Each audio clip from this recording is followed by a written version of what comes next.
kami cintai, yang kami muliakan, para orang tua kami, hadirin hadirat para pemirsa, dimanapun anda berada, para pendengar dimanapun anda berada, alhamdulillah kita bisa bertemu kembali, berkumpul untuk bersama-sama membaca firman Allah, sekaligus bersama-sama para ulama kita belajar merenungi firman-firman Allah subhanahu wa ta'ala. Semoga Allah menambahkan kepada kita kecintaan kepada Al-Quran, diberi pemahaman Al-Quran yang benar, dimudahkan untuk mengamalkan Al-Quran, dan kelak semoga Allah mengumpulkan kita bersama ahli Quran. Kita sudah sampai kepada surat Al-Ma'idah ayat ke-6. A'udzubillahi minasyaitonirrajim. Bismillahirrahmanirrahim. Ya ayyuhalladzina amanu idza qumtum ila sholati faghsilu wujuhakum wa aydiyakum ilal marafiqi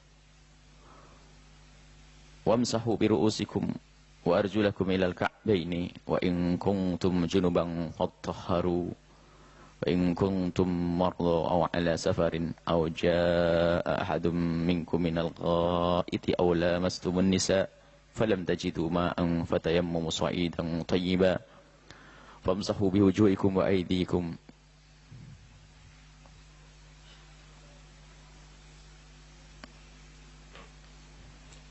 minhu ma yuridullahu liyaj'ala 'alaikum min harajin walakin yuridu litahhirakum wa liyutimma ni'matahu 'alaikum la'allakum tashkurun. Ini firman Allah Subhanahu wa taala di dalam urutan Al-Qur'an surat Al-Maidah. Setelah berbicara tentang makanan-makanan yang halal dan makanan yang haram, kemudian setelah itu dibahas juga tentang pernikahan, sampai pernikahan dibahas pernikahan dengan ahli kitab yang sudah dijelaskan hukum-hukumnya. Setelah orang makan harus ada yang dibuang. Maka setelah melakukan persenggamaan ada kewajiban-kewajiban setelah itu. Maka ayat ini menjelaskan tentang kesempurnaan.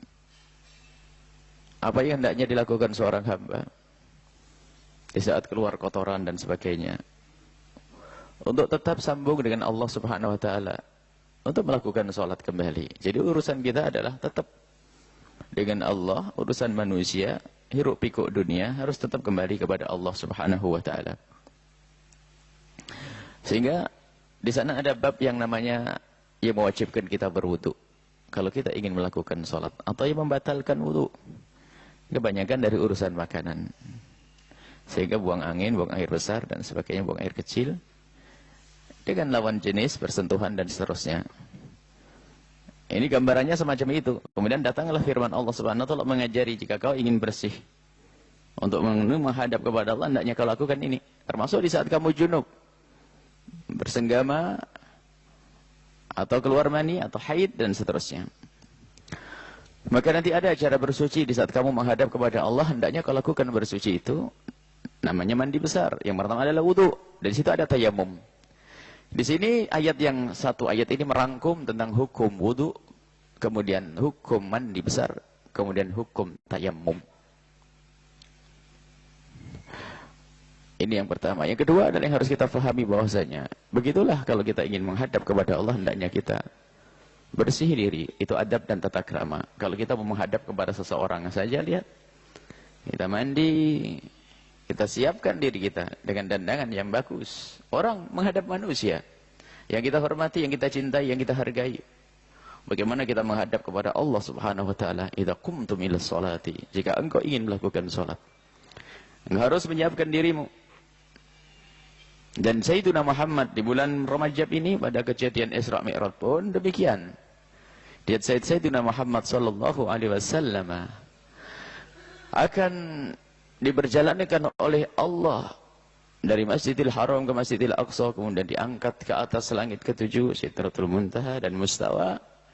Lalu terjadi satu kejadian yang luar biasa dahsyat dan indah, puncak keindahan yang dilewati oleh Nabi di saat berada di dunia, yaitu berdialog langsung dengan Allah Subhanahu wa taala. Maka di situ dipersiapkan Sayyidina Muhammad yang sudah suci, beliau itu sudah suci, disucikan kembali. Hati beliau yang sudah bersih dibersihkan. Dikisahkan bahwasanya malaikat Jibril yang membawa Nabi Muhammad ketika sumur Zam-Zam dibelah dada beliau, dibersihkan hati beliau yang sudah suci, dan jangan sampai ada yang menduga hati Nabi ada kotorannya. Tidak, Nabi dijaga hatinya. Tidak ada kotoran di dalam hati Nabi SAW, akan tapi zadahu tuhran ala tuhrin. Allah menambahkan kesucian di hati Nabi di atas kesuciannya. Segala yang bersih bisa dibersihkan lagi untuk lebih bersih. Dan itulah hati Nabi SAW untuk dipersiapkan melakukan satu perjalanan yang dahsyat, yaitu menuju kepada Allah Subhanahu wa taala. Dan siapapun yang selalu mempersiapkan dengan kebersihan, maka dia akan menemukan banyak hal. Kebersihan di sini ada dua makna, seperti kalau Imam Ghazali rahimahullah taala setiap kali membahas tentang hukum fikih zahir, beliau tidak lupa menyisipkan fikih batin. Bersuci ada bersuci lahir dan bersuci batin. Ada bersuci lahir, bersuci batin. Bersuci lahir akan kita bahas adalah membasuh wajah dan seterusnya, berwudu, tayamum dan sebagainya. Akan lebih bersuci batin adalah menata hati kita. Menata hati kita, membersihkan hati kita dari bermacam-macam penyakitnya. Dan ini dibahas khusus di dalam disiplin ilmu tasawuf, ilmu membersihkan hati. Dan itu juga menghadirkan khusyuan di dalam sholat kita. Tapi ketahuilah bahwasanya tidak sah orang mengaku bersih batinnya, akan tapi lahirnya kropos, lahirnya tidak ada kekhusyuan kepada Allah Subhanahu wa taala. Maka dimulai dari pembersihan secara lahir ini. Secara lahir dibersihkan, yaitu berwudu. Dan bersuci di sini adalah bukan berbersih. Ada istilah membersihkan diri, ada istilah mensucikan. Kalau suci, suci maknawi dan hissi. Kalau bersih lahir saja, tapi bisa saja dalamnya kotor. Tapi kalau bersih itu secara hissi adalah bersih. Tapi kita bersih batin namanya tathhir, mensucikan. Jadi berwudu ini bukan sekedar orang membersih diri. Sehingga ternyata di saat kita ingin bersuci, di saat tidak adanya air, kita bisa menggunakan debu. Dan masuk istinja dengan batu pun ada. Baik, jadi kalau kita ingin menghadap kepada Allah, hendaknya kita mempersiapkan diri kita dengan kebersihan batin kita, seperti Nabi di saat mau menghadap kepada Allah dalam kisah Isra Mi'raj, bersihkan batin mereka. Kemudian yang dibawa oleh Nabi pun sholat. Dan ini adalah bicara tentang bagaimana kita hendak sholat. Sholat itu adalah Isra Mi'rajnya seorang hamba, adalah sholat. Karena sholat adalah di situ ada dialog antara hamba dengan Allah. Iyyaka na'budu wa iyyaka nasta'in. Ini dialog asyik seorang hamba dengan Allah. At-tahiyatul mubarakatus salawatu thayyibatu lillah. Dialognya seorang hamba dengan Allah, maka di situ diminta kita untuk bersuci karena engkau saat itu mau menghadap kepada Allah Subhanahu wa taala. Kalau digambarkan dalam perjalanan Nabi, kebersihan batin, kalau sudah bersih batinnya, lihat. Linuriyahu min ayatin, akan tampak tanda-tanda kebesaran Allah. Bersuci lahir ya. Jangan sampai orang hanya mengandalkan bersihnya batin, tapi lahir tidak dipikirkannya, tidak dibenarkan. Sehingga di dalam kita melakukan sholat, ibadah pun hendaknya kita bersuci. Lebih dari itu, hendaknya kita berdandan yang baik kepada Allah. Khudhu zinatakum inda kulli masjidin. Perintah Allah, jika engkau ingin melakukan sholat, hendaknya kau ngambil dandanan yang paling bagus. Paling bagus di hadapan Allah. Menutup auratmu, baju yang bagus, wangi, dan seterusnya. Sunnah itu semuanya. Karena kita menghadap kepada Allah Subhanahu wa taala. Menghargai dan menghormat, memuliakan yang akan kita menghadap kepada beliau. Kalau itu manusia, bayangkan. Bagaimana dengan Allah Jalla Jalaluh, yang menciptakan semua manusia yang selama ini kau hormati. Bagaimana kau tidak bersiap dengan kebersihan. Dan ketahuilah bahwasanya kalau engkau menghadap kepada seseorang yang sangat kau hormati, kau kagumi, kau harus berdandan, dan engkau akan selalu menjaga keadaanmu agar menjadikan pandangannya itu ridha di saat melihatmu. Ya, yang mau datang kepada yang kagum, naudzubillah, ya, kagum dengan orang kaya, kagum dengan pejabat, kagum dengan, anggap saja kagum dengan penguasa. Dia datang kepada penguasa, lihat, mau setelah pestor muka saja, lihat, dengan bermacam-macam model, dengan dandanan, pokoknya biar dia tertarik dengan kita, mempersiapkan segala macam. Karena dia pengen diridhoi oleh dia. Bagaimana orang yang menghadap kepada Allah Jalla Jalaluhu, yang Allah itu melihat lahir dan batin kita. Maka kalau orang hanya membersihkan lahirnya saja, sepertinya tidak kenal Allah ini. Karena innallaha la yanzuru ila suwarikum. Allah tidak melihat kepada lahirmu, wala ila ajsadikum, dan juga tidak melihat jasadmu. Tapi Allah melihat ila qulubikum, Allah melihat kepada batin kalian. Maka yang perlu kita hadirkan di saat kita mau melakukan sholat, dan dikiaskan dengan sholat segala bentuk ibadah, bagaimana kita selalu biasakan diri untuk membersihkan batin kita terlebih dahulu. Batin yang rindu kepada Allah, batin yang selalu mengharap ridha Allah, batin yang mengagungkan Allah, batin yang selalu berusaha dibersihkan dari bermacam-macam penyakit kesombongan, kedengkian.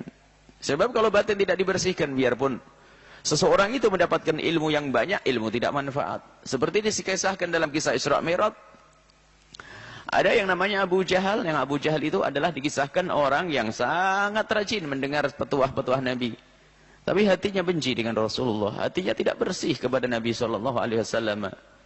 Bahkan dia adalah orang yang bisa menghafal ayat-ayat Al-Quran. Bahkan mungkin bisa dikatakan dia menghafal Al-Quran semuanya. Dan semua hadis Nabi dia dengar dan dia catat. Dan dia tidak lupa karena dia orang cerdas. Akan tapi karena hatinya belum dibersihkan, biarpun dia duduk dengan Sayyiduna Muhammad, maka dia tidak bisa mengambil faedah, bahkan menjadi musuh terbesarnya Nabi SAW, lebih gede daripada Fir'aun. Begitu juga kita, kalau kita hanya sibuk urusan lahir saja, memperbagus urusan sholat lahirmu, bangun malam dan sebagainya, sholat, puasa, terus ibadah lahir ditekuni, akan tapi ternyata tidak pernah berusaha untuk mencoba menengok kepada hatinya sendiri lalu membersihkannya, maka muncullah ahli ibadah yang sombong, ahli ibadah yang tiba-tiba menyimpan dendam kepada sahabatnya, kebencian kepada saudaranya, sehingga terjadilah permusuhan dengan saudara, bahkan mungkin sampai derajat rebutan waris. Bahkan yang sering berebut waris itu biasanya juga yang paling rajin ibadah, karena kebusukan jiwanya. Maka membersihkan hati ini penting. Kemudian membersihkan lahir lahir biarpun membersihkan lahir, gambarannya membersihkan dengan berwudu, bersuci. Baik, ini gambaran umum tentang bagaimana bersuci. Hendaknya kita bersuci lahir dan batin kalau menghadap kepada Allah. Allah melihat batinmu, Allah tidak melihat jasadmu saja. Jasadmu harus benar dan sebaik. Khudhu zinatakum inda kulli masjidin. Jasadmu harus benar, jasadmu harus baik. Akan tapi ketahuilah, batin ini yang lebih utama lagi. Tapi pun demikian, yang mengaku baik batinnya tapi tidak mengikuti petunjuk Allah untuk membersihkan lahirnya, tidak diterima oleh Allah. Sebab kebersihan lahir juga akan mengarah kepada kebersihan batin. Maka gak boleh kalau ada orang sudah yang penting hati saya baik, sholat gak pakai wudhu pun gak apa-apa. Kan yang penting bersih hati. Oh tidak, perintah adalah untuk bersih secara lahir. Ya ayyuhalladzina amanu, disuruh adalah orang-orang beriman. Tidak ada urusan dengan orang yang tidak beriman. Orang yang tidak beriman, dia perlu mengukur keimanan. Ini yang dianggap adalah orang yang sudah menata hatinya. Ya ayyuhalladzina amanu, wahai orang yang sudah tertata hatinya. Kau ingin mulia di hadapan Allah. Idza qumtum ila sholati, jika engkau hendak melakukan salat. Jika engkau hendak melakukan salat, maka faghsilu wujuhakum, hendaknya kau basuh wajahmu. Wa aydiyakum, dan tangan-tanganmu. Kau basuh wajahmu dan tanganmu. Wamsahu bi ru'usikum, dan engkau usap kepalamu. Wa arjulakum, arjulakum adalah atafnya kepada tangan, maka arjulakum, dan basuhlah kakimu. Ilal ka'baini, sampai mata kaki.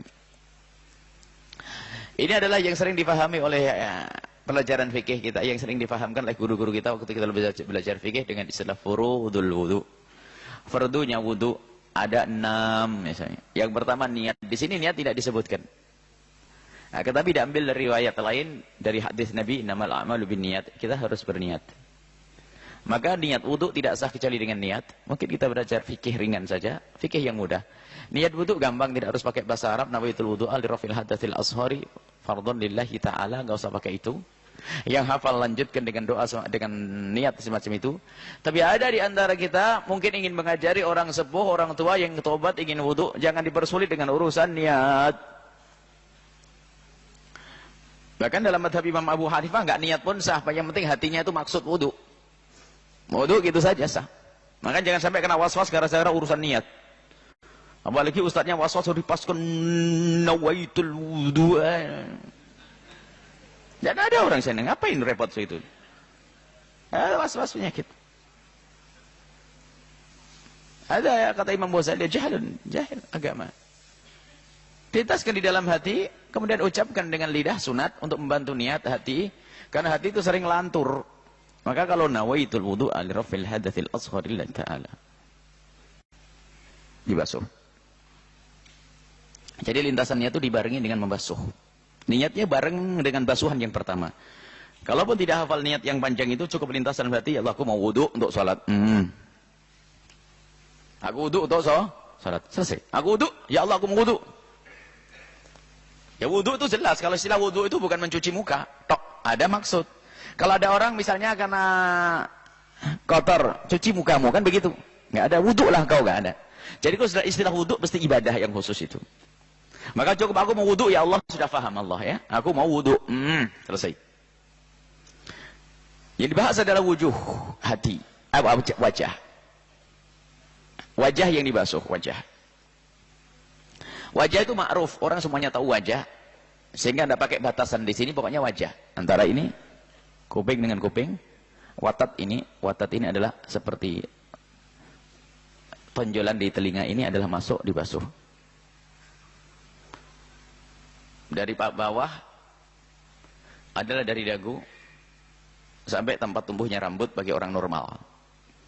Kalau dia tidak punya rambut, maka dikira-kira kalau orang normal sampai di mana rambutnya. Tidak wajib membasuh semuanya. Ada orang terlahir dalam keadaan botak misalnya, nggak punya rambut, bukan dibasuh semuanya, bukan ini wajah semuanya, tidak. Dikira-kira batasnya orang normal seberapa. Wujuhakum, dibasuh. Dan membasuh itu dengan air yang menggenang, yang bisa menetes. Air di tangan kita yang bisa menetes. Jadi kalau mengusap itu adalah cukup basahan. Dan ini membasuh. Faghsilu wujuhakum. Maka tidak boleh kalau tidak ada genangan air atau air yang menetes, tidak bisa. Harus ada air yang menetes. Air di tangan kita yang akan kita pindah ke wajah adalah air yang menggenang. Air menggenang kalau ditumpahkan jadi menetes, menggenang. Sekali sudah cukup, wajibnya sekali. Selesai. Sunnahnya 3 diajarkan Nabi SAW. Tapi ingat, sekali adalah wajib. Kalau Anda punya air terbatas, tidak banyak airnya, mungkin pas sumur macet dan sebagainya, atau di sebuah perjalanan yang air tidak banyak, Anda hanya cukup punya air 1 gelas, maka lakukan yang wajib saja. 3 adalah sunnah, 1 saja wajib. Wa idiyakum, dan tanganmu ilal marafiki. Ila di sini para ulama mengatakan apakah setelah ila itu masuk atau tidak masuk. Dalam bahasa Arab itu ada ila yang masuk, setelah ila sampai. Jadi tanganmu sampai siku. Siku ini dibasuh atau tidak? Sebab dalam bahasa Arab, dalam Al-Qur'an pun disebutkan setelah ila itu masuk, ada. Setelah ila tidak masuk juga ada. Contohnya dalam bab Isra Mi'raj ya, misalnya. Subhanalladzi asra bi 'abdihi lailan minal masjidil harami ilal masjidil aqsa. Nabi diperjalankan Allah dari Masjidil Haram ke Masjidil Aqsa. Jadi Nabi ke Masjidil Aqsa, masuk enggak ke Masjidil Aqsa? Masuk di sini. Berarti setelah ila termasuk bagian. Kalau pendapat ini mengatakan bagi siku adalah bagian yang harus dibasuh. Ada dalam puasa, wa atimmus siyama thumma atimmus siyama ilal laili. Makanya kalau kamu berpuasa sampai malam, malamnya puasa enggak? Enggak, berarti malam tidak masuk. Berarti ada sesaat setelah ila itu masuk, sesaat setelah ila itu tidak masuk. Ini pemahaman dalam bahasa Arab. Baik, biarpun dengan 2 pemahaman ini, pokoknya siku harus dibasuh. Kenapa? Kalau bagi yang mengatakan setelah ila itu adalah masuk, jelas harus kita basuh. Sikunya harus dibasuh. Jangan pelit-pelit. Bagi yang mengatakan siku itu tidak harus dibasuh, akan tapi siku itu ada batas. Kalau seandainya siku ini tidak dibasuh, kalau ngepres saja pelit-pelit banget susah. Maka istilahnya malayatimul wajib ila bi fa wajib. Biarpun berdapat yang mengatakan siku itu tidak masuk, akhirnya juga wajib dibasuh atas dasar kaidah segala kewajiban yang tidak bisa sempurna kecuali dengan sesuatu tersebut, maka sesuatu itu ikut bagian yang wajib. Aslinya siku tidak, bagi yang mengatakan siku tidak. Tapi untuk sempurna membasuh, siku harus dibasuh. Kalau siku dipres, masa wudhu ngepres, dipasin pelit-pelit. Nggak ada. Pokoknya siku nggak mau saya. Nah, apain repot banget. Dibasuh sikunya, maka kebak menjadi wajib. Itu siku. Kemudian setelah itu, membasuh siku.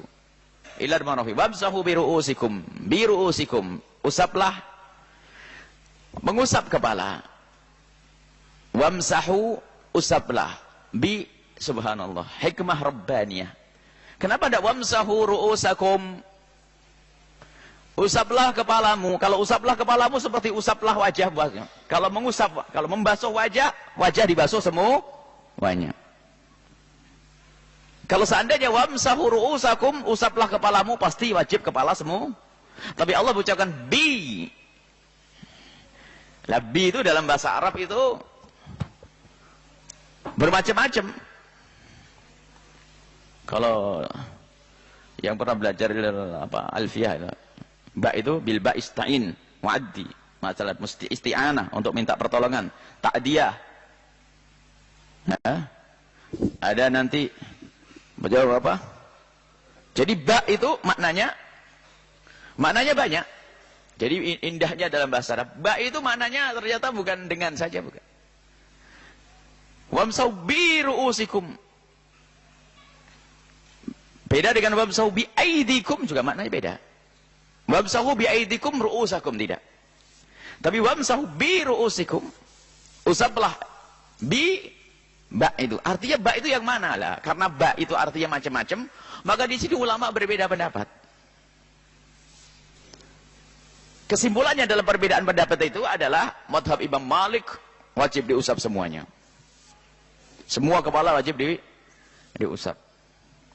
Madhab Imam Abu Hanifah jumlah besar, qadrun nasiyah. Pokoknya di ubun-ubunnya ini, sepertiga.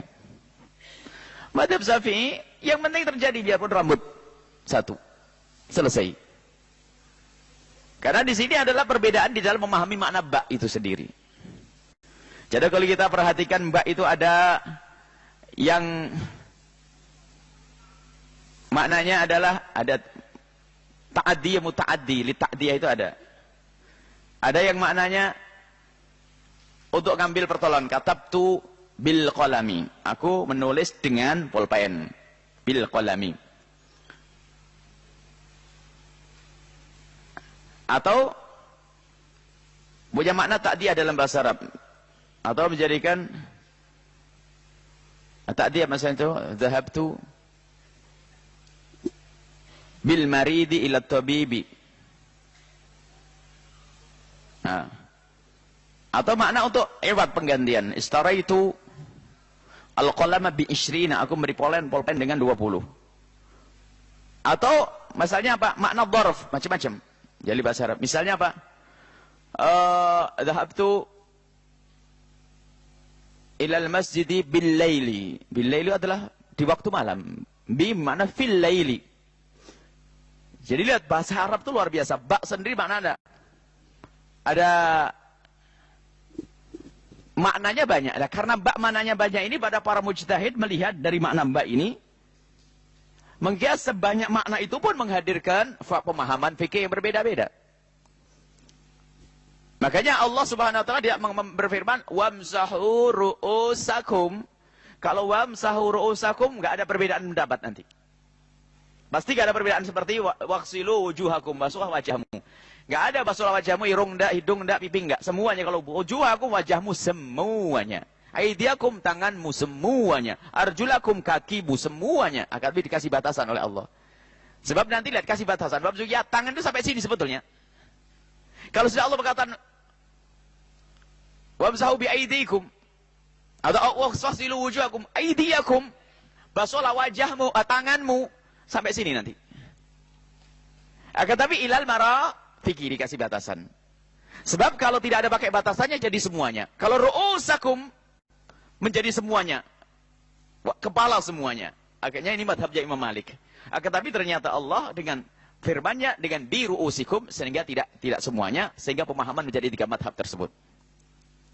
Wa arjulakum ilal ka'baini, kaki itu semuanya sampai kaki, sampai lutut, sampai ini adalah bagian kaki. Biarpun namanya ada sak, ada fakhid, ada rukbah dan sebagainya. Akan tapi itu bagian kaki. Tapi dibatalkan ilal ka'baini sampai 2 mata kaki. Kalau sebaiknya wamsahu bi ru'usikum wa arjulakum saja, wah kakinya mana ini? Kan? Nah ini cara membasuhnya. Intinya bahwasanya yang wajib dibasuh di dalam wudu adalah tangan sampai siku, kemudian mengusap kepala. Mengusap kepala dalam mazhab Imam Syafi'i adalah cukup mengusap rambut, biarpun hanya rambut satu saja, yang ada di bagian kepala. Istilah satu itu maksudnya pemahaman, nggak mungkin rambut satu, masa satu harus pilih satu. Tidak. Ini Anda mempermudah saja. Maksudnya adalah tidak harus kepala semuanya. Cuman sunnah, ya kita agar khilaf khuruj min khilafil madhahib, khuruj dari khilaf, keluar dari khilaf, hendaknya kita sunnahnya kita dengan semuanya. Dibuka tentunya. Nanti adalah bab mengusap imamah, ada sendiri babnya. Jadi itu masalah bab wudu. Jadi wudu itu gampang. Setelah kaki sampai mata kaki. Tahu mata kaki? Alhamdulillah itu orang dewasa. Anak kecil yang nggak tahu mata kaki. Nah, kalau nggak tahu mata kaki anak kecil. Jadi sudah tahu mata kaki itu. Dua tulang yang menonjol di kiri kanan kaki kita. Itu adalah mata kaki. Nah mata kaki bagian yang harus dibasuh. Jangan pelit-pelit lagi. Itu saja. Sudah selesai. Berarti yang harus dibasuh adalah wajahmu, tanganmu, kepalamu, kemudian kaki. Selesai bab wudu. Maka furudul wudu ada 6. Yang pertama niat. Yang keenam adalah niat ditambah 4 menjadi 5. Ditambah 1 namanya tertib urutan. Sesuai dengan urutan dalam Al-Quran. Jadi wajah dulu, jangan kaki dulu. Wah ini karena ngantri kaki dulu aja deh. Wajah nanti enggak. Di dalam mazhab kita Imam Asy-Syafi'i radhiyallahu taala anhu, termasuk mazhab Imam Malik, mazhab Imam Ahmad ibn Hanbal, kalau ditukar tidak sah. Tertib harus. Tapi ada pendapat di sana, diriwayatkan dari mazhabnya Imam Abu Hanifah, tidak harus tertib. Tidak harus tertib, mana yang lebih dulu saja. Akan tapi tertib adalah tetap adalah keutamaan. Tapi menurut mazhab kita Imam Syafi'i harus tertib. Makanya hafal. Furudul wudu sitatun, dalilnya ternyata Al-Quran ini. Makanya para ulama itu kalau mengeluarkan ilmu nggak pakai dalil, yang penting diamalin dulu, dalilnya nanti. Mau ngapalin rukun-rukunnya saja susah, malah disuruh ngafalin ayat tambah gak karu-karuan nanti. Jadi ini kemudahan yang diberikan oleh para ulama dengan kitab-kitab fikih. Furudul wudu sitatun, fardunya, kewajiban dalam wudu ada 6. Yang pertama niat di dalam hati, kemudian yang kedua basuh muka, kemudian yang ketiga basuh tangan, keempat adalah mengusap kepala, yang kelima adalah membasuh kaki, yang keenam adalah tertib. Selesai. Baik. Setelah itu baik, saya wudu. Selesai. Ini cara berwudu. Wa in kuntum junuban fattahharuna. Ini bagaimana kalau mandi besar? Kalau mandi besar seperti apa? Nah, mandi besar itu ada sebabnya. Kalau disebutkan sekarang, tidak ada waktu mungkin. Besok kita bahas pada pertemuan yang akan datang. Bagaimana yang menjadikan sebab orang batal mandi besar. Mungkin batal wudhu saja kita tunda. Karena membatalkan wudhu panjang. Kalau yang menjadikan wajib mandi ringan, enteng. Fatwa kapan seseorang dikatakan junub dan harus mandi besar? Wa in kuntum junuban fattahharu, dan jika engkau junub maka hendaknya engkau bersuci, dan bersuci ini dimaknai mandi besar, tentunya dengan riwayat hadis dari Nabi SAW. Fattahharu, maka bersucilah engkau kalau engkau junub. Lah bagaimana, apa yang menjadikan seseorang itu wajib mandi besar? Mandi besar mungkin syaratnya, rukunnya. Rukun mandi besar cuma 2. Kalau ibu mau mandi besar cuma 2 tok, kalau wudu kan 6, panjang ya. Kalau mandi besar cuma 2, 1 adalah niat. Niatnya pakai bahasa Jawa sah. Aku niat mandi besar ya Allah. Teres. Enggak asrafil janahtatil akbari wa bingung. Ya nih, kalau mau ya nawaitul husla rafil hadatil akbar, aku niat mandi besar untuk mengangkat hadas besar lillahi taala, bagus seperti itu. Cuman kalau tidak hafal ibu, dan ini semua mengalami, mohon maaf, semua mengalami. Semua mengalami namanya haid, nifas, melahirkan dan sebagainya. Maka cukup niat, aku niat mandi besar. Itu yang pertama. Kemudian yang kedua adalah meratakan air ke sekujur tubuh. Air yang bisa dipakai itu wudu. Air beneran. Air apa saja. Ini pembahasan air itu ada. Dalam fikih praktis kita yang kita sampaikan, yang bisa digunakan untuk mandi besar dan berwudu adalah air beneran. Air asli yang turun dari langit atau keluar dari bumi. Biarpun sudah dikemas. Dikasih air kemasan, boleh dipakai wudu. Boleh pakai mandi besar. Asalkan belum bercampur dengan sesuatu apapun. Dan belum dipakai untuk berwudu. Tidak musta'mal nanti. Kalau sudah dipakai berwudu, itu tidak bisa dipakai. Misalnya menetes habis wudu, yang netes sudah bisa dipakai.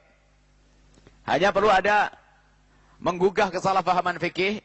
Kalau ada air kurang dari 2 kolah kok kesentuh tangan kita, diaduk-aduk, tidak menjadi mustakmal. Jangan seperti sebagian santri ngantuk. Dianggap mustakmal. Tidak, mustakmal itu ada syarat-syaratnya. Bukan setiap air kesentuh lalu nggak boleh dipakai wudu. Enggak, itu salah paham. Nanti akan kita jelaskan. Biarpun kita punya air hanya sedikit, kita aduk-aduk tangan kita di situ, kita celupkan diri kita, keluar lagi masih bisa dipakai wudu. Ini ada, jangan salah paham ini. Ini kesalahpahaman santri yang ngantuk. Sebab banyak pesantren santri, bahkan ada santri yang datang ke sini tanya, ente belajar dulu gimana? Iya, saya salah paham. Ya betul. Berarti ada silsilah salah paham. Silsilah kesalahpahaman. Jadi tidak, air disentuh. Air yang kita sentuh ya, tidak masalah. Yang menjadi mustakmal yang tidak boleh dipakai lagi adalah air yang sudah dipakai wudu. Yang dipakai wudu bukan yang ditinggal ini, yang pakai wudu ini loh, mustakmal nih. Yang netes habis bekas wudunya itu mustakmal. Ini yang nggak boleh dipakai lagi. Bukan air yang kita sentuh di kolam kecil itu, tidak. Ada orang was-was. Sehingga ada salah satu ustadz kalau masuk bak kecil itu langsung, baknya kecil banget nih, gimana ini? Dan memangnya kalau bak kecil kenapa ya ustadz? Wah ini mustakmal. Dari mana kamu tahu mustakmal? Memang ada orang mandi besar nyebur ke situ. Jadi kalau ada bak kecil sudah langsung was-wasnya keluar. Itu biasanya pakai sandalnya jinjit-jinjit begitu. Jangan dipersulit umat. Jangan dipersulit umat dengan pemahaman tadi. Air sedikit bisa dipakai. Dengan nama ikhtiraf diambil sibuk.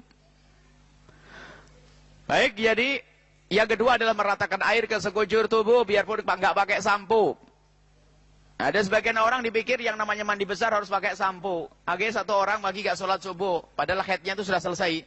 Kenapa tidak sholat subuh? Aduh, habis sampo saya. Lalu apa urusannya dengan sampo? Biarpun tidak pakai sampo, sah. Yang penting air merata ke sekujur tubuh. Selesai. Itu cara mandi besar. Toharu. Apa yang menjadikan orang waktu wajib mandi besar? Nanti kami jajarkan. Ini saya lanjutkan dulu. Baik, mandi besar.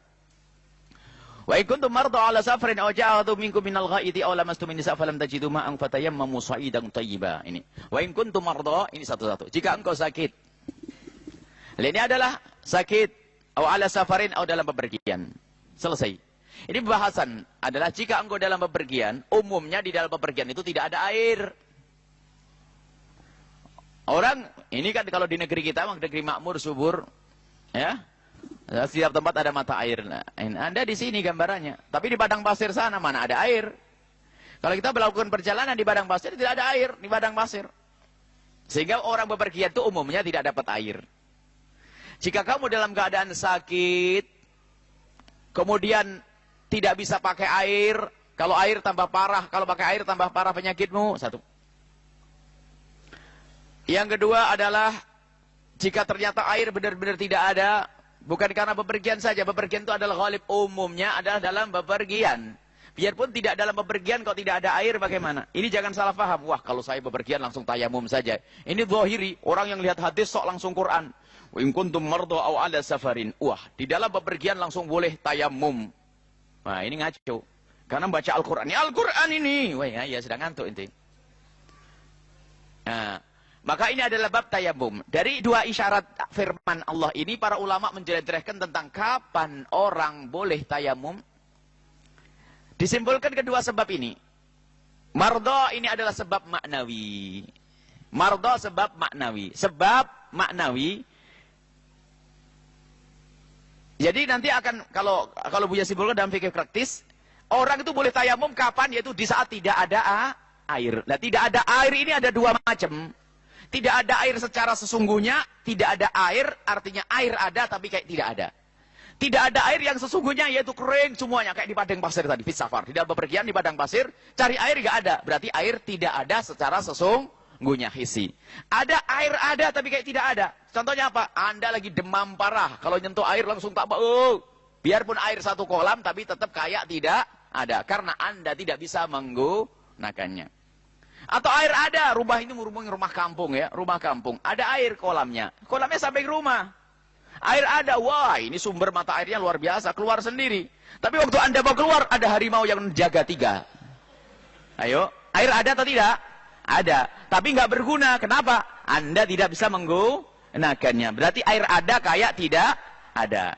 Maka ini dari dari ayat ini, satu isyarat tentang pemahaman fikih yang diletrehkan para ulama bahwasanya yang menjadikan orang boleh tayamum itu adalah di saat tidak adanya air, baik tidak ada secara sesungguhnya seperti kita dalam bepergian atau ini keringnya sumur, atau yang sifatnya maknawi. Air ada tapi kayak tidak ada. Sama air ada kayak tidak ada. Maksudnya membilang air ada kayak tidak ada itu kayaknya orang masih susah bingung. Sudahlah, jangan urusan ibadah, urusan minum saja. Anda haus, di depan Anda ada es degan, air seger, air ses. Air ada enggak di sini? Hah? Ada. Cuman ada orang di samping Anda, ente minum tak bunuh nih, tak tembak. Ente minum tak tembak, ente. Ayo. Air ada kayak tidak ada, tambah gendesnya. Air ada, tapi kayak tidak. Ya begitu loh maksudnya. Air ada, tapi kita tidak bisa menggunakannya. Mungkin karena sakit, mungkin karena takut mengambil air tersebut, atau diancam sama orang. Maka air ada kayak tidak ada. Maka boleh tayamum. Jadi kesimpulannya, kapan orang boleh bertayamum adalah di saat tidak adanya air. Satu sebabnya. Tidak adanya air diterjemahkan, diambil dari pemahaman Al-Quran.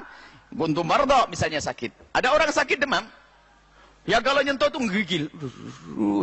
Atau sebuah penyakit yang kata dokter kalau bersentuhan dengan air penyakitnya tambah parah. Maka tidak usah pakai air, langsung tayamum. Jelas ini gambaran tentang hukum tayamum. Kemudian setelah itu, auja'adum minkum minal ghaiti aw lamastumun nisa. Ini pembahasan lain lagi, yaitu tentang hal-hal yang menjadikan seseorang itu adalah melakukan hal yang membatalkan wudu. Subhanallah. Ini isyarat. Khilaf di antara para ulama. Yang pertama, Pak, ja'a ahadum minkum minal ghaiti, habis buang air. Biarpun nanti membatalkan wudu dibahas oleh para ulama. Pembahasan yang membatal wudu dibahas ini, insya Allah nanti pertemuan akan datang kita gambaran singkat tentang, karena perlu waktu. Ini untuk selesaikan satu ayat dahulu. Lah jika kalian itu keluar dari buang air besar minal ghaiti, awlamastumun nisa. Nah ini alamastumun, ini dua juga. Dua itu mengisyaratkan kembali kepada yang pertama tadi. Yang menjadikan kita wajib wudu. Lamastumun nisa. Nah ini ikut yang mana ini? Sebelumnya kita bicara tentang wudu dan mandi besar. Wudu dan mandi. Kalau fardu ala safarin jelas ini masalah tayamum ke belakang nanti. Tapi ini dalam keadaan saya buang air misalnya, air besar atau air kecil. Lalu apa yang saya lakukan setelah itu kalau mau sholat? Jawabannya adalah berwudu. Jadi kalau yang pertama minal ghaiti ini adalah kembali kepada bab wudu. Tapi aulabastumun nisa ini bersentuhan dengan perempuan, ini bab yang mana? Kalau mazhab kita Imam Syafi'i adalah lamastumun nisa, maknanya adalah bersentuhan, berarti kembali bab wudu. Jadi bersentuhan perempuan menjadi sebab membatalkan wudu. Tapi mazhab Imam Abu Hanifah mengatakan lamastumun nisa adalah bersenggama. Karena ada hubungannya sebelumnya. Dan ini adalah makanya waktu dikembalikan ke yang mana ini? Ya bisa saja dikembalikan kepada bab wudu, bab mandi. Makanya kalau Imam Syafi'i mengatakan lamastumun nisa, kembali bab wudu. Ini berarti yang membatalkan wudu, yaitu bersentuhan. Kemudian mazhab Imam Abu Hanifah mengatakan bersenggama. Jadi kata lamasa itu mazhab Imam Abu Hanifah, termasuk mazhab Imam Malik, riwayat dari Imam Ahmad mengatakan lamasa di sini adalah bersenggama. Ini perbedaan pemahaman. Sehingga karena perbedaan pemahaman dari masalah ayat ini, maka hasil fikihnya berbeda. Sehingga di sana kita mendengar perbedaan pendapat bahwasanya menyentuh perempuan ada yang mengatakan batal dan menyentuh perempuan ada yang mengatakan tidak batal. Penjabar aja nanti kita khususkan supaya tidak campur. Kita selesaikan ayatnya dulu. Insyaallah pertemuan akan datang kita mencoba stop dulu untuk mengetahui bagaimana apa yang membatalkan wudu dan apa yang wajibkan mandi, ringkas saja. Tafsirnya nanti kita sedikit karena kebetulan ayat yang akan datang ayat pendek. Jadi ada orang yang batal wudu maka wajib mandi, atau orang yang yang junub maka wajib batal wudu wajib berwudu. Wajib maka yang hadas besar wajib mandi. Kerasa bersih, akhirnya dilihat adalah bersih betul. Cuman dia adalah penakut. Hidup sendiri penakut. Toiletnya, kamar mandinya di luar. Sebab takut nggak bisa. Dipaksa-paksain tetap takut. Takut bener, apalagi ingin menjaga kehormatannya. Sementara dia harus sholat Isya sama maghrib karena sudah suci. Paham enggak? Sudah headnya terputus jam 2 malam. Putus head saya ini. Dan sudah harinya ini hari ke-8 dan kelihatannya sudah nggak ada kerasa. Wanita lebih tahu masalah ini. Oh, kayaknya bersih. Dan betul dilihat dengan kapas, ya ada bersih. Masya Allah. Aduh, gimana ini? Saya harus mandi besar. Tapi kamar mandinya sama abah dibuatin di luar nih. Aduh, saya takut, ngeri, apalagi dengar-dengar banyak macam-macam, ada orang rampok, anak ini. Akhirnya dia tidak berani keluar. Maka dia tetap wajib sholat. Caranya bagaimana? Bertayamum. Karena Anda takut, biarpun air ada, tapi kayak tidak bertayamum. Jangan sampai Anda meninggalkan sholat takut. Takut itu adalah termasuk. Takut itu lain. Takut, ya takut. Namanya takut. Biarpun orang penakut, tetap diperkenankan. Biarpun orang penakut. Asalkan tidak dibuat-buat. Pura-pura takut, saya pengen tayamum. Nggak bisa. Allah Maha tahu. Jadi ada orang penakut, betul. Biarpun penakut, pakai tayamum. Nah, cuman kalau memang penakut beneran, ya siap-siap dong. Ya, kalau mau wudhu, ngambil air, disiapin di dalam rumahnya. Akan tapi kalau dalam keadaan semacam itu, mungkin tidak berani keluar. Fatayammamu sha'idan, bertayamumlah kalian sha'idan thayyiban, dengan hamparan yang bagus. Hamparan yang bagus di sini perbedaan ulama. Malah madhab kita Imam Syafi'i adalah harus dengan biturab, debu. Harus ada debunya. Turab dalam hadis itu kan tentang turab, debu. Kalau tidak ada debu tidak sah. Sha'id hamparan. Pokoknya adalah sesuatu yang ada di atas bumi ini, tapi kalau madhab Syafi'i harus debu. Tapi madhab lain seperti madhab Imam Malik nggak penting. Yang penting hamparan di atas bumi. Madhab Malik, Abu Hanifah, yang penting hamparan di atas meja, di atas jok kursi, kaca. Pokoknya hamparan yang ada di bumi ini. Nah, ini perbedaan karena kata sha'id dan thayyiba. Kalau madhab kita Imam Syafi'i harus pakai debu. Kalau nggak ada debu nggak usah tayamum. Madhab Syafi'i. Masih di atas pesawat. Aduh gimana ini? Mau air nggak mungkin. Debu nggak bawa bagaimana? Tetap sholat. Apakah tayamum dengan jok? Kalau anda ikut madhab Abu Hanifah. Kalau ikut madhab Imam Syafi'i ya sudah langsung sholat saja, menghormat waktu. Kalau anda ikut Abu Hanifah, ikut saja dengan jok. Jadi itu bukan madhab kita. Madhab Abu Hanifah dan madhab Imam Malik. Dari pemahaman ini loh, mereka berbeda pendapat. Makanya sudahlah, kita tidak sosok hebat langsung ijtihad dari ayat Al-Quran. Itu orang pusing, orang sombong. Ya ulama sudah menjelaskan. Madhab Syafi'i ada hujahnya yang sangat kuat. Insya Allah besok pertemuan yang akan datang dibahas ini. Kita akan selesaikan ayatnya. Wamsahu biwujuhikum. Adapun dalam bertayamum, basuhlah wajahmu, wa aidikum, dan tangan kalian. Dalam tayamum yang dibasuh hanya wajah dan tangan, biarpun untuk menggantikan mandi besar. Jangan seperti ibu-ibu mungkin yang tidak paham, habis haid mau mandi besar, Bu ya. Oh iya, ibu tayamum saja, gulung-gulung ibu. Ya. Dan mungkin ada pemahaman yang semacam ini. Sebab pernah terjadi pada sahabat Nabi. Dikisahkan pada sahabat Nabi ada tayamum tidak ngerti caranya, langsung gulung-gulung dengan debu. Tidak, tayamum adalah cukup basuhlah, usaplah wajahmu dan tangan. Dan tangan pun ternyata adalah madhab kita Imam Syafi'i. Ya? Adalah tangan kembali kepada tangan yang dibasuh di dalam wudhu. Tangan kita sampai mana dalam wudhu? Berarti tayamum kita sampai siku. Tapi ada madhab lain yang mengatakan tidak sampai siku, sampai sini tok. Loh, dari mana pemahamannya? Mengambil pemahamannya tidak dari ilmu wudhu. Padahal mestinya tayamum digabung dengan wudhu. Cuma mereka mengatakan justru tayamum saya bedakan dengan wudhu. Karena tayamum kaidahnya diringankan. Berarti memahami tangannya adalah dikembalikan kepada bab potong tangan. As-sariqu was-sariqatu waqta'u aydiyahuma jazaa'an mimma kasaba nakala min Allah. Dipotong tangannya ilal quwaini. Jadi ada. Jadi dikembalikan, kalau sebagian madhab yang lain selain madhab Syafi'i mengatakan tayamum sampai sini tak, sini tak. Nah, madhab kita sampai sini. Dan madhab kita pakai hujah. Kita kenapa? Wong ini babnya wudhu ya seiringnya dikembalikan ke wudhu. Sementara mengatakan enggak, ini karena tayamum itu keringanan, jangan balikan wudhu repot. Kembalikan ke bab motong tangan di saat pencurian sampai sini. Ini perbedaan ulama indahnya. Maka sudahlah, jangan sok seperti sebagian orang mujtahid. Al-Quran hadis kita ikut ulama paling enak. Kita muqallid, kita taklid kepada ulama. Baik. Tayamum itu sederhana, Ibu. Anggil pukul kan nanti ada. Syarat tayamum ada 3. Yang pertama mengambil debu. Memukul, mengambil debu. Yang kedua adalah mengusap wajah. Yang ketiga adalah tangan. Selesai. Tidak harus detail-detailnya. Kira-kira saja. Dikira-kira pokoknya debunya merata. Dan tujuannya bukan untuk berlumuran debu, tidak. Bahkan disunahkan takhfifut turab. Meringankan debunya diginikan. Biar rontok. Bukan untuk berbedak debu, bukan. Nah, ini. Jalankan sudah selesai. Baik. Ma yuridu liyaj'alaikum min harajin, subhanallah. Allah tidak ingin merepotkan kalian. Wahai hamba-hamba yang mulia. Ada keringanan. Makanya kalau ada orang tidak bisa sholat, itu yang salah gurunya. Ada kemurahan. Ma ja'alallah wa ma yuridu liyaj'alaikum min harajin. Allah tidak menghendaki kalian repot. Walakin akadabi yuridu, Allah menghendaki liyutahhirakum, untuk kalian bisa menjadi orang suci lahir batin. Suci batinnya apa? Pasrah kepada Allah. Ada orang protes. Makanya termasuk nanti istinja dengan batu atau penggantinya. Jangan sok suci, sok lebih hebat dari Nabi. Nabi berstinja dengan tisu atau dengan batu, ya gantinya tisu. Itu hendaknya kita lakukan. Yang ragu-ragu dengan yang dikaku Nabi, wajib melakukannya. Maka jangan protes tayamum. Ngapain tayamum kok begitu ya? Debu tambah kotor nanti ya. Nah, lakukan, sudah selesai. Tujuan Allah membersihkan hatimu, pasrah kepada Allah. Ini petunjuk. Walitimma ni'matahu alaikum, dan Allah ingin menyempurnakan nikmat untuk kalian semuanya. Nikmat, lihat, dari tadi nikmat, mulai dari makanan, pernikahan, dan semuanya, itu kan nikmat semuanya. Makanan, enak, yang suka makan. Pernikahan adalah kenikmatan juga dari Allah Subhanahu Wa Taala.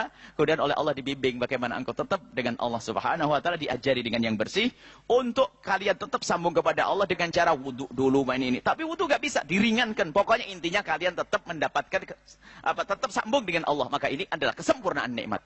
Sehingga untuk hubungan dengan Allah pun sangat mudah.